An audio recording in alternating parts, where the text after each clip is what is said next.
உத்து பார்க்கறத நிறுத்து. உடம்புல ஏற்கனவே இருக்கிற பிரச்சனை எல்லாம் வெளில வருது, அவ்வளோதான். நீ உனக்கு இது வரைக்கும் இல்லாத இல்லை, சிவ அனுகிரகம் கிடைச்சிருச்சு. இது வரைக்கும் அது இல்லை, இப்போதான் அது கிடைச்சிருக்கு. அதனால இது வரைக்கும் வெளிவராத அசுத்தம்லாம் வருது அப்படின்னா சிவ தொடர்பு கிடைச்ச உடனே என்னென்னமோ நோயா வரும். என்னன்னு பார்த்தா நம்ம பாவம், நம்ம வினைகள் எல்லாம் வெளியே ஓடும். இப்போ நல்லவங்கெல்லாம் வீட்டுக்கு வராங்க, இல்லை பணக்காரங்க நல்லவங்க வராங்கன்னு வச்சுக்கோங்க. உடனே வீட்டில் இருக்கிற களவாணி இல்லை ரொம்ப பயந்தாங்க ஒரு எல்லாம் தப்பு பண்ணுறவங்க கடை கடை நினைஞ்சு வெளில போயிடுவான். நம்மகிட்ட நடிச்சிட்டு இருக்கவங்களாம் வெளில போயிடுவான். நிஜமா நல்லவங்க வந்துட்டாங்க. அது மாதிரி சிவ தொடர்பு கிடைச்ச உடனே ஏற்கனவே நமக்குள்ள இருந்த கெட்ட எண்ணங்கள், நாம் செய்த முன்வினை பாவங்கள் இதெல்லாம் வெளியேறும். வெளியேறும்போது சும்மா போகுமா, ஒரு உலுக்கிட்டு போகும். ஏன்னா அது காலம் ஃபுல்லாக இருந்து உன்னை துன்புறுத்தலான்னு வெயிட் பண்ணுச்சு. இப்போ என்ன ஆயிடுச்சு, பழிக்க முடியாமல் போயிடுச்சு. ஒரு கதையே உண்டு, வள்ளலாரோட வாழ்க்கையை வரலாறு. அதாவது சக்தி வாழ்க்கை வரலாறுல ஒரு கதை வருமே, சொல்லு. ரசவாதம் பண்ணிட்டு இருப்பான் ஒரு ஆளு. அவங்க அப்பாவோட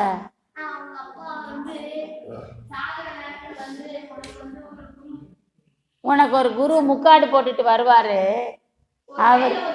அவர் கையில ஒரு குச்சி இருக்கும். என்னோட சமாதியை பார்த்து இதுதான் உங்க அப்பாவோட சமாதியான்னு தட்டி கேட்பாரு. அவரை நீ குருவா ஏற்றிட்டு வாழ்ந்தீங்கன்னா நீ பிழைச்சறான்ட்டு சமாதிக்கு முன்னாடி சொல்லிட்டு போயிடுவார். சமாதி ஆயிடுவார். அப்புறம் கொஞ்ச நாள் கழிச்சு வள்ளலார வீட்டுக்கு கூப்பிட்டுருப்பாரு. முக்காடு போட்ட சாமியாராக இருக்காரு அப்படின்னு. அவர் வீட்டுக்கு வந்து கரெக்டாக இதுவா அவங்க அப்பாவோட சமாதியா அப்படின்னு. நீங்கள் தான் அப்போ என் குரு, எங்கள் அப்பா சொல்லிட்டு தான் போயிருக்காருன்னு காலில் விழுவார். என்ன பண்ணிட்டு இருக்கான்னு பார்த்தா ரசவாதம் பண்ணிட்டு இருப்பான். நீ இதை செய்யாத, எல்லாம் அழிஞ்சு போயிடுவேன்னு அப்படின்னு அவனை வீழ்ச்சியிலேருந்து காப்பாற்றி விடுவார். கதையே இருக்கு. அதோட அவனுக்கு வினையெல்லாம் தீர்ந்து நல்லா இருக்கும். இல்லைன்னா எல்லா பணமும் அதில் போட்டுக்கிட்டு குடும்பமே இதாகிட்டு. அது அந்த கதை எனக்கு நீ சொல்லும் போது அது ஞாபகம் வந்து அந்த வினை தான் அவங்களுக்கு எல்லாமே இப்போ தீந்துடும். வள்ளலார் கடைசிட்டா தீந்துடும். அங்கே கதையே இருக்கு பாரு, உங்க கதையே இல்லை. ஊழ்வினை உறுத்து வந்து ஊட்டும்னுவாங்க. நாம் பண்ண சக்தி டிவி போடலையா, நாம் பண்ண ஊழ்வினை நமக்கு முன்பாக வந்து நின்று நம்மளுக்கு துன்பம் தரும். இவங்க அவங்க காரணம் இல்லை. அது நம்ம எங்கே போனாலும் ஒரு பிறவி நம்ம பண்ண குற்றம் அடுத்த பிறவியில் அவன் எந்த உலகத்தில் எந்த பகுதியில் பிறந்தாலும் ஒரு பெரிய பசு கூட்டத்தில் தாயும் கன்றும் கண்டுபிடிச்சி சேர்ந்துடும். இந்த குரல் அதுக்கு தெரியும், அதோட குரல் இதுக்கு தெரியும். அது போல அந்த கன்று எப்படி அமைந்து தாயை பற்றுதோ அது மாதிரி இந்த பாவமானது நம்ம வந்து அது வந்து பற்றும் போது நம்மளால தடுக்கவே முடியாது. அதை நம்மளை சுற்றி இருக்கவங்க தானே நிறைவேற்றி அப்படின்னும். நல்லதும் அவங்களால தான், கெட்டதும் அவங்களால தான். அப்போ அணுக்கள்லாம் ஒரு தடவை அப்படியே இதாகும். இது மாதிரி ஆகுன்றாங்க. சிவஞான போதம்ன்ற நூல் இந்த டெக்னிக் எப்படி செய்யறதுன்றதை எக்ஸ்பிளைன் பண்ணும். இந்த அணுக்கெல்லாம் போயிட்டு அப்போ புதுப்பிக்கப்படும், புது உடம்பு வரும். அந்த உடம்பு தான் முத்தேக சித்தியார் தகுதியுடையது. அதுக்கு முன்னாடி இப்படி ஒரு ப்ராசஸ் நடக்கும். இது வந்து வள்ளலார் 72 சித்திரையிலே எழுதிட்டார் அந்த பாட்டு. அந்த பாட்டு எழுதும்போது அந்த சேஞ்சஸ் நடந்துச்சு. மறுநாள் அதை எடுத்துட்டு வந்து எல்லாருக்கும் காட்டுறாரு, சொல்றாரு. அதுக்கப்புறம் 74 ஜனவரியில சித்திரைன்னா ஏப்ரல் வாக்கில் 74 ஜனவரிக்கு முத்தேக சித்தி அதோட மறைஞ்சவர். ஆனால் நடுவுலலாம் 10 நாள் மறைஞ்சு தோன்றாரு. திடீர்னு காணாமல் போயிட்டு வர்றாரு.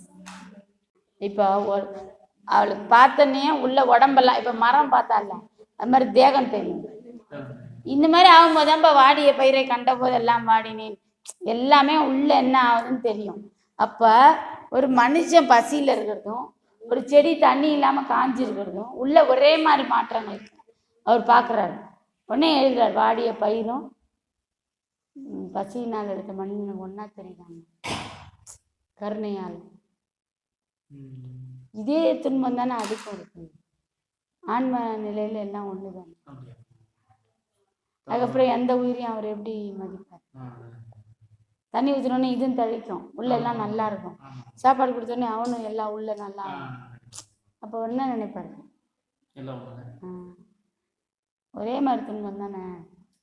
இவன் சொல்கிறான், சொல்ல முடியாது, நமக்கு தெரில. இவனுக்கு லிவர் கெட போகுது, கிட்னி கெட போகுது எல்லாம் சொல்கிறான். அதுக்காக ப்ரிஸ்கிரிப்ஷன் கொடுத்து எப்படி வாழணும், எதாவது செய்யக்கூடாது என்ன சொல்லிட்டு போகிறான். அவள் அப்படியே அதிர்ச்சி இல்லைன்னா அது கூட இருந்த ரூம்மேட் இப்படிலாம் பேசுகிறாங்க. அதாவது உடல்நிலையை பார்த்தோன்னே அவங்களுக்கு தெரியுது, இது இப்படி ஆயிட்டு இருந்தா இவங்க வாழற வாழ்க்கைக்கு இப்படி ஆயிடும்.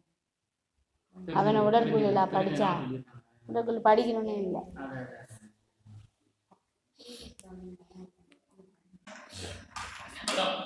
பல்ஸ் போனால் 1 போதல்னா 0. இதை கவுண்ட் பண்ணுறதுக்கு ஒரு கிளாக் வச்சுருப்பாங்க. இத்தனை செகண்டில் எத்தனை வருது அப்படின்னு வச்சுட்டு கம்ப்யூட்டர் ஒர்க் பண்ணுறதே இதில் அந்த மாதிரி ஆக்கி தான் கடைசியாக அது மாதிரி ஆக்கிட்டு தான் அது புரிஞ்சுக்கும். அப்படிதான் இப்போ எல்லா பொருளும் இப்போ உடம்பு இருக்குல்ல, அவன் சொல்கிறா பார்த்தியா, செல்கள்லாம் ஒட்ட வச்சா ஒட்டிக்கும். இப்போ ஃப்ராக்சர்ன்ற என்ன பண்ணிருக்கேன், அதை ரெண்டையும் சேர்த்து வச்சு ஒட்டி கட்டு போட்டுக்கிறேன். அதே சமயம் என்ன பண்ணுறேன், ஆகாரம் அந்த இடத்துல நீர் ஏறாமல் பார்த்துக்கிறேன். நிற்காம நடக்காமல் சாப்பிடாம சீக்கிரம் சேர்ந்துடும். இல்லைன்னா லோயர் லிம் ஃப்ராக்சர்னா 45 நாள் ஆகும். நம்ம அதிகபட்சம் 15 நாளில் முடிச்சிடலாம். இந்த 15 நாளே ஏன் டிலேனா மலம் கட்டிக்கிட்டு இருக்கேன். இதே இந்த செயலை கடந்துருந்தேன்னா சீக்கிரம் முடிஞ்சிருக்கும். இல்லையா இதுக்கு முன்னாடி மலம் போகிற மாதிரி இருந்தது, அந்த இதில் இருந்ததுன்னா ரெண்டுத்துக்கும் நடுவில் மாட்டினவும். ஆனால் இந்த செயல் நல்லா நடக்கிறதுக்கு உக்காந்தே இருக்கணும். இவ்வளோ தூரம் உட்காந்துருக்க மாட்டோம்ல, ஏதாவது வேலை செய்வோம். அதுக்காக இதையும் உடச்சிட்டு இதையும் சேர்த்தா அப்படி செஞ்சுக்கிட்டு இருக்கோம். இதோட நடந்துடலாம், இன்னும் டிலே ஆகிட்டே இருக்கும். வலி கம்மி தான் எனக்கு. ஆமாம், அதாவது ஒரு ஃப்ராக்சரால் வலிக்காது. ஆனால் டிலேனா அத்தனை நாள் நோண்டிகிட்டு இருக்கணும்ல, சீக்கிரம் சேர்ந்துருட்டோம் அப்படின்ட்டு. இல்லைனா எனக்கு சாப்பிட்டு இருக்கும்போது 5 நாளில் சேர்ந்துருச்சு. லேர்னிங் ஃப்ராக்சர்லாம் கொஞ்சம் சுத்தமாக இருக்கிறதால ரொம்ப சீக்கிரம் ஹீலிங் வந்து ஃபாஸ்ட்.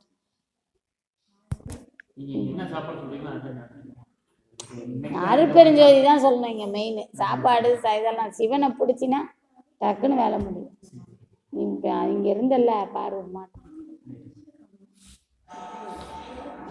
காலையிலேருந்து நாமம் சொல்லு.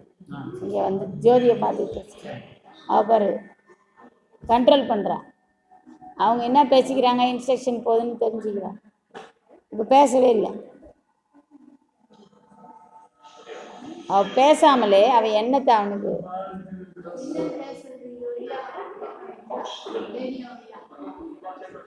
இல்லை அதை கூட சொல்ல மாட்டான் அவன். இவங்க 2 பேர் பேசிக்கிறது அந்த காரில் கேட்குது. அவனை போய் பிடிக்கணுன்றான்.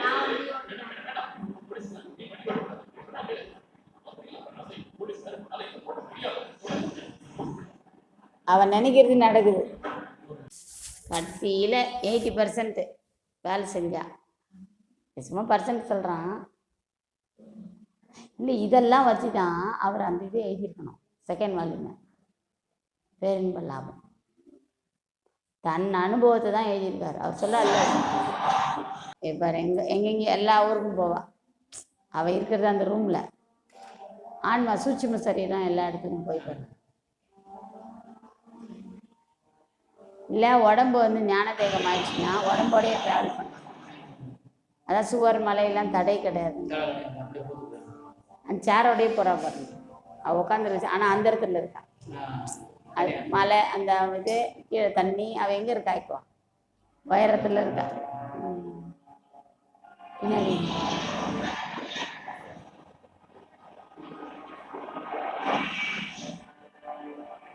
எல்லா நாட்டிலையும் ஒவ்வொரு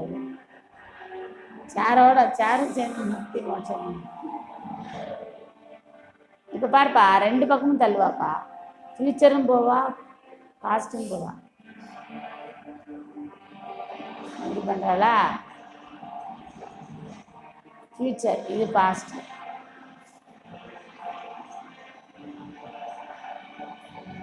பாஸ்ட்டை தான் அவன் கமிட் பண்ணிக்கிறான். ஃபியூச்சர் கொஞ்ச நேரத்தில் நிறுத்திடுறான்.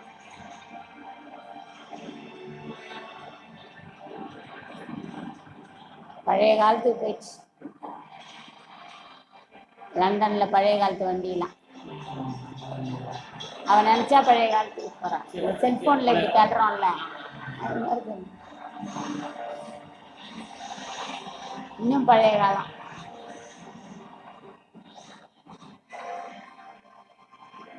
இதுதான் டைம் டிராவல்றான். காலத்துல முன்னோக்கி பின்னோக்கியும் போக முடியும். அப்படிதான் வருங்காலத்துல என்ன நடக்கும்னு தெரிஞ்சுக்கிட்டாரு. அதுக்கேற்ற ப்ரொசீஜரை சொல்லிட்டு போயிட்டாரு. அதுக்கேற்ற மக்களுக்கு ஏற்ற ப்ரொசீஜரா ஒரு ப்ரொசீஜர் சொல்லிட்டு போயிட்டாரு. வள்ளல் எப்படி இப்படிதான் இருக்கும் கொஞ்சம் வருஷத்துக்கு.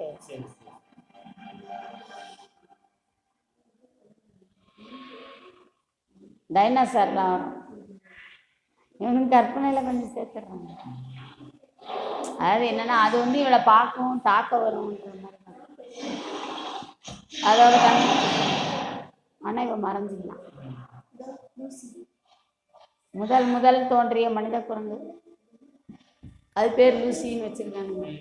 அதனால அந்த லூசி இந்த லூசியும் சந்திச்சாங்க. இவங்க சந்திச்சதாலதான் இனமே உண்டாச்சு.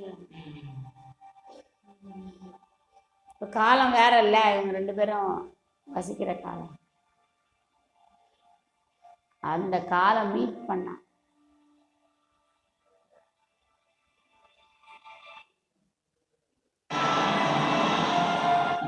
அவன் அந்த பட்டர்ஃப்ளையை கட்டோன்னே தான் போவான். காலத்தால் வேற வேற காலத்துல இருந்தவங்க ஒன்னா மீட் பண்ணுவாங்க. நியதியே மாற்றி அதுல நிறைய இதாயிடுது. வெவ்வேறு காலகட்டத்தில் இருக்கிறவங்க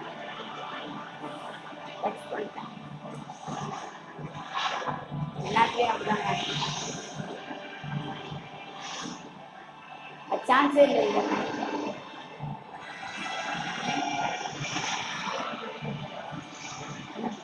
ஸ்லோ பண்ணுங்க.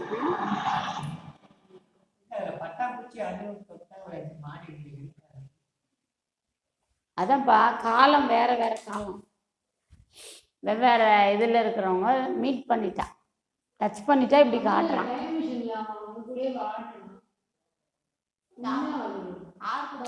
இது இந்த படங்கள்ல எல்லாம் அப்படி காட்டுறான். எனக்கு மட்டும் தெரியும்.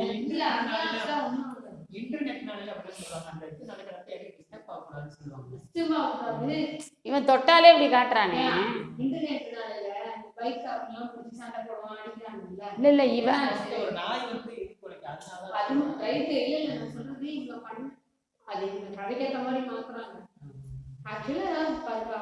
ஒரு டைம்ல ஒரு தண்ணி பார்த்து போயிட்டீங்கன்னா அவன் இறந்தவன பாடையில தூக்கிட்டு போவான். பின்னாடியே இவன் மனசு கேட்காம நடந்து. ரொம்ப சின்ன வயசுல இவன் வந்து இவர் வந்து ராமநாமம் சொல்லிட்டே போவார். இவரை பார்க்கவும் அவளுக்கு ஒரே அழுக மாதிரி வரும். இந்த தெய்வம்லாம் எனக்கு உதவலையா அப்படின்னு நினைச்சு அழுதுகினே அவர் காலில் விழுவா. இவரு எந்த விதமான இதுவும் இல்லாம அவ அந்த சுமங்கலி தெரியும். அப்புறம்தான் விதவை அந்த புதைச்சிட்டாங்கன்னா அவளை எல்லாம் எடுத்துருவாங்க. அந்த கடைசியா அந்த கோலத்தோட போயிட்டு இருப்பான். என்ன தீர்க்க சுமங்கலி பவான்றவா சொல்லிட்டு போயிடுவார். அப்படியே அவளுக்கு அதிர்ச்சி தாங்காது. பணம் எய்தாப்புல போய்கிட்டு ஓடி வந்து, சாமி என்ன சொன்னீங்க என்ன சொன்னீங்க? அவர் ராமநாமத்திலையா அப்படின்னு பார்ப்பார். அவர் துரியாதீத்துல இருந்து சொல்லிட்டார். அந்த நாமம் சொல்ல சொல்ல தெரியும் கண்ணு தெரியாது. அப்ப என் கணவன் அங்க பாருங்க பார்த்தா பாடல ஐயோ அப்படின்னு நீங்க என்னை இப்படி ஆசீர்வாதம் பண்ணிட்டீங்க சாமி. அவர் சொல்லுவார், நானா சொன்னேன், என் ராமன் சொல்லி. அப்ப நீ எப்போதும் துரியாதீத்துல இருக்கிறது வந்து சகஜ சமாதியில இருங்கன்னு சொல்றாரு. ஏன் இவ்வளவு சித்தும் கிடைச்சிச்சு. நீ ஆன்மாவா இருந்தீனா, தேகத்துல இருந்தீனா, சாப்பிட்டுக்கிட்டு இருந்தீங்கன்னா எல்லா பழிபாவமும். அதுக்குதான் ஆத்மா சத்தியத்துல இருக்கு. சத்தியத்துல இருந்து கடவுளோட பொருந்தி இருக்கு. அப்படி கடவுளோட கம்ப்ளீட்டா பொருந்தீங்கன்னா எந்த விதமான ஆபத்தும் இல்லாம அவர் கூட்டிட்டு போவார். அப்பா கிட்ட இருக்க மாதிரி, அம்மா கிட்ட இருக்க மாதிரி. ஏதாவது ஆபத்து வருமா ஒரு குழந்தைக்கு, அவங்க உயிரை கொடுத்தாது இவங்களை காப்பாற்றணும். அந்த மாதிரி முதல்ல சிவனை தேடி பிடிச்சிட்டு அப்புறம் இதெல்லாம் பண்ணணும். சிவனோட நல்ல தொடர்பு. அது எந்த ஆத்மா கொடுப்பாரு? சத்தியமா இருக்கிற ஆத்மாக்கு, கருணை உள்ள ஆத்மாக்கு தான் கொடுப்பாரு. அதுக்கப்புறம் இதெல்லாம் செஞ்சீங்கன்னா எல்லா சித்தும் கொடுப்பாங்க. எடுத்தோடனே சித்திக்கு போயிட்டா மக்கள்லாம் என்ன ஆயிடுவாங்க? திசை திருப்பப்பட்டு தவறா. ஆனா இந்த மார்க்கம் அதில் கொண்டு போய் நிறுத்த வல்லது. இதோட உயர்நிலையில இதெல்லாம் பண்ண முடியும். எல்லா கண்ட்ரோல். அப்படிதான் அருளாட்சியை பெற்றேன்றார். சிவனே ஆயிட்டேன், அவர்கிட்ட கேட்டு வரம் வாங்கிட்டேன், அருளாட்சியே என்கிட்ட கொடுத்துட்டாரு. இங்க மட்டும் இல்லை, அண்டாண்ட கோடிகளையும் நான் பத்தி கவலைப்பட்டு இருக்கேன்றார். இந்த பூலோகம் ஒரு லோகம் தான். அவர் காட்டுறால பிரபஞ்ச வெளியில எல்லா அண்டங்கள், இருட்டு இருள் பிரபஞ்சம், அதுல ஏகப்பட்ட அண்டங்கள் இருக்கு. ஒவ்வொன்றுலயும் ஒரு பிரச்சனை இருக்கு. மொத்தமா கெட்டதுங்கிட்ட இருந்து பூலோகத்தை காக்கிற பிரச்சனை ஒண்ணு பாதுகாக்கணும். அவ்வளோ தீய சக்தி. நம்ம எப்படி உலகத்திலே தீய சக்தி இருக்குன்னு சொல்றோமோ அந்த மாதிரி உலகத்துக்கு வெளியிலையும் இதெல்லாம் வெளியில. ஆமா, அதெல்லாம் தான் இதை தாக்கும். அதெல்லாம் தடுக்கிறதுக்குன்னு சில தடுப்பு சக்தி இல்லை. அதுங்களே ஒழுக்கம் இருக்கும். இப்போ இந்த பார்த்தால ஒரு படம் டாக்டர், அவர் அந்த மாரி ஒரு இதாகிடுவார். அதான் நீங்க இனிமே டாக்டர் கிடையாதுன்னு கை நடுக்குது. கை அதாவது தேகத்தால் எதுவும் ஸ்தூல சரீரத்தை கொண்டு பண்ண முடியாது. சூட்சும சரீரம் உனக்கு இன்னும் நல்லா இருக்கு. அது கருணையோட இருக்கு. எந்த உயிரையும் சாக விட மாட்டேன்னு பிளட்ஜில் சொல்லுவோம் நாங்கள். முடிந்த அளவு, எங்களால் முடிந்த அளவு நாங்கள் காப்பாற்ற பார்ப்போம். அது கட்டுப்பட்டு அவன் நடப்பான். அதாவது இந்த சண்டை போடும்போது ஒருத்தனை கொன்னுடுவான், போய் வருந்துவான். நான் ஒரு வைத்தியன், எந்த உயிரையும் சாவுலேருந்து மீட்கணும். ஆனால் நான் என்ன பண்ணிட்டு இருக்கேன்? இந்த வேலையை நான் செய்ய மாட்டேன். ஆனால் நீ உலக உயிர்களையே பார்க்குறியே, ஒரு உயிர் 2 உயிர் ஒன்று ஆஸ்பத்திரி வர உயிரை பார்க்குற, மொத்த உலகத்தையும் யார் காப்பாற்றுறதுன்னு வாங்க. அதுக்காக தான் நீ அழிக்கிற. அது ஆன்மா நிலையில அது திருப்பி பிறந்துக்கும், திருந்திருந்தும், வேற வழியே இல்லை அப்படின்னு கருணையை சொல்லலை. அவங்க பாதுகாத்துக்கு சண்டை போட சொல்றாங்க. அதுலேயும் இவன் என்ன பண்ணுவான்? யாரையும் அழிக்காமலேயே வரம் வாங்கிக்குவான். நல்லா எடுத்திருப்பான் அந்த அதோட முடிவு. அப்புறமா காட்டுறேன். இந்த பிள்ளை வர அவன் வெற்றி அடையிறத கூட எப்படி தந்திரமா பண்றான், யாரையும் அழிக்காம. வித்தியாசமா இருக்கும். மற்றவங்கெல்லாம் எல்லாரும் எப்பயுமே போர் நடந்து அழிச்சிருவாங்களாம். இவன் மாற்று பாதையை சூஸ் பண்ணி இந்த காலத்தை மாற்றுற இதை வச்சு அவன் மரணிக்க மீண்டும் உயிர் பெற்று அந்த வேதனையை அனுபவிச்சு, தானே பலமுறை மரணம் அடைகிற வேதனையை அனுபவிச்சு, அதன் மூலம் அந்த கெட்ட சக்தி ஐயோ பாவம்னு இவன் கேட்ட வரத்தை கொடுக்கும். அழுக்கலையா அவனுக்குன்னு சொல்லி முதல்ல வக்கரமா நடந்துக்கும். போப்போ அதுக்கே பாவப்படுற அளவு பண்ணிடுவாரு. இப்போ அந்த சக்தியை நீ ஏன் பயன்படுத்தின, காலத்தை மாற்றக்கூடாது நம்ம அப்படின்னு எல்லாம் கற்றுங்க. நான் எதுக்காக செஞ்சேன்? எல்லாரையும் அதுக்காக நான் எவ்வளோ கஷ்டப்பட்டேன், அதை தாங்கிட்டேன். வலி எனக்கு அவ்வளோ பழக்கம், நான் தாங்கிட்டு தான் அதெல்லாம் பொறுத்துட்டு தான். மரணம் போன்ற துன்பம் இல்லை. ஒவ்வொரு தரமும் எந்த பக்கம் எப்படி வலிக்குமோன்னு அந்த துன்பத்தை அனுபவிச்சு தான் அவன். அப்போ இந்த கருணைக்கு அவன் விதியை மீறும் போது அவன் தண்டிக்கப்படுறது இல்லை. மாறாக அவன் கேட்டது, அவன் நினைச்சது என்ன சித்தி ஆகும். இதனால்தான் அந்த படத்தை நான் காட்டினேன். இந்த எல்லா படத்துலையுமே இவங்களை அறியாம அன்பு மயமா தான் இருப்பாங்க, கருணை மயமா இருப்பாங்க. அதனால எந்த துன்பமும் வரும், ஆனா இவங்களை பாதிக்கிறதுக்கு இவங்க வெற்றி அடைகிற மாதிரி காட்டுங்க. அதுதான் இப்ப சுத்த சன்மார்க்கம். நீங்க ஏன்னா இப்ப பிரபஞ்ச வெளிக்கு போறீங்க, இங்கேயே நீங்க பேதத்தோட இருந்தீங்கன்னா அங்க போகும்போது உயர் சக்திகள்ல உங்ககிட்ட பேதம் இருக்குன்னா அது தாக்க ஆரம்பிச்சு. எனக்கமா கருணையோட எந்த உயிருக்கும் அதான் கருணை கருணை கருணை சிவன் தெரிஞ்சீங்கன்னா இந்த உபாயத்தை சொல்லி தருவேன். முதல்ல கருணையாயிரும். உன்னை சுற்றி கருணைனா ஒரு சொல்லுவாங்கல்ல, நாய் வளர்க்குறோன்னு வச்சுக்கோங்க, அப்புறம் நீ ரோட்டில் நடந்து போனால் எந்த நாயும் உன்னை கடிக்காது. ஏன்? நாய் வளர்க்குறவனுக்கு நாய் மேலே பாசம் வச்சு அது ஒரு செட்டாய் அவனை சுற்றி ஒரு அன்பு ஆட்டம். அது இன்னொரு நாய்க்கு தெரியும். நாய்க்கு அன்பாக இருக்கிறவன் இவனுக்கும் நாய் மேலே பயம் இருக்கும். ஆனால் நாய் வளர்த்துட்டான்னா அந்த பயம் போயிடும். அப்படி எந்த நாயை பார்த்தாலும் ஒன்றுமே ஒரு பயங்கரமான டாபர்மேன். எங்கள் அம்மா போய் நின்னாங்க, அதை பார்த்துட்டு கட்டி போட்டிருந்ததா, தட்டில் சோறு வச்சு அது காஞ்சி போயிருந்தது. சோறுலாம் சரியாக கவனிக்கலையோன்னு இவனுக்கு தோணும். பணக்கார வீடு தான் அது, ஏதோ ஒரு அரசியல்வாதி வீடு. இவங்க என்ன செஞ்சாங்க, என்னடா என்னை யாரும் சரியாக பார்த்துக்கலையான்னு. அவ்வளோ பெரிய நாய் அப்படியே கூழ மாதிரி குஞ்சிக்கிட்டு குலைக்கவே இல்லைங்க. நாங்கள் போய் நிற்கிறோம். அந்த கருணை அவங்களுக்கு இயற்கையிலே இருந்துருக்குது. உள்ளேருந்து வந்தவன் என்ன நாய் குலைக்கவே இல்லைன்ட்டு வந்தான். காலிங் பெல் அடிச்சதை பார்த்துட்டு என்னாச்சு நாய்க்குன்னா, அது எங்கள் அம்மா காலடியில கத்திட்டு இருக்கு. அவ்வளோ பெரிய டாபர்ங்க. எங்கள் அம்மா அதை தடவி கொடுத்து, ஏங்க நாய், எங்கள் அம்மா வீட்டில் பாம்பரைனன் வளர்க்குது, ஆனாலும் அதுக்கு பசின்னு சொல்லிட்டு மடியில் படுக்க போட்டு அது உண்டாக்கிடுச்சு.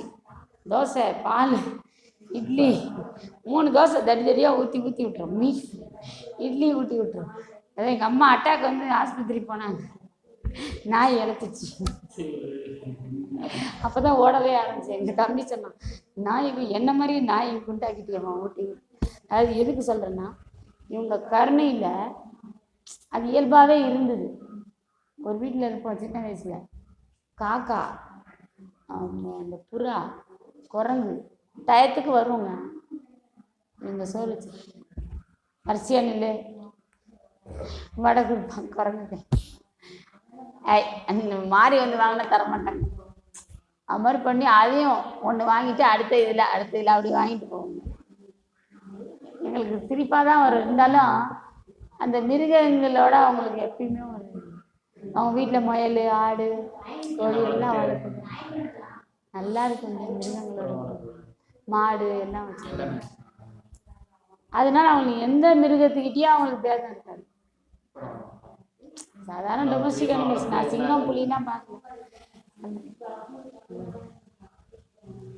அந்த குணம்லாம் சேர்ந்து கடைசியா இந்த மாதிரி பேதம் இல்லாமல் இருக்கிறதுக்கு உதவிச்சோம் நம்ம. எங்களுக்கு என்னன்னா, காலையிலேருந்து 20 பாட்டு தான் படித்தேன் முற்றோதனை. இதை சொல்லுன்ட்டாங்க. சித்தி நிலைகள் பற்றி பேசு, சித்தின்னு எப்படி எல்லாருக்கும் சொல்லி புரிய வைக்கணும். இதெல்லாம் எடுத்து படமாக காட்டினாதான் எல்லாம். நான் இதெல்லாம் தனித்தனி கிளிப்பிங்காக எடுத்து அதை ஒரு ஸ்டிக்கில் போட்டுக்கிட்டு தொடர்ந்து ப்ளே பண்ணியிருந்தாங்க. தேவையில்லாத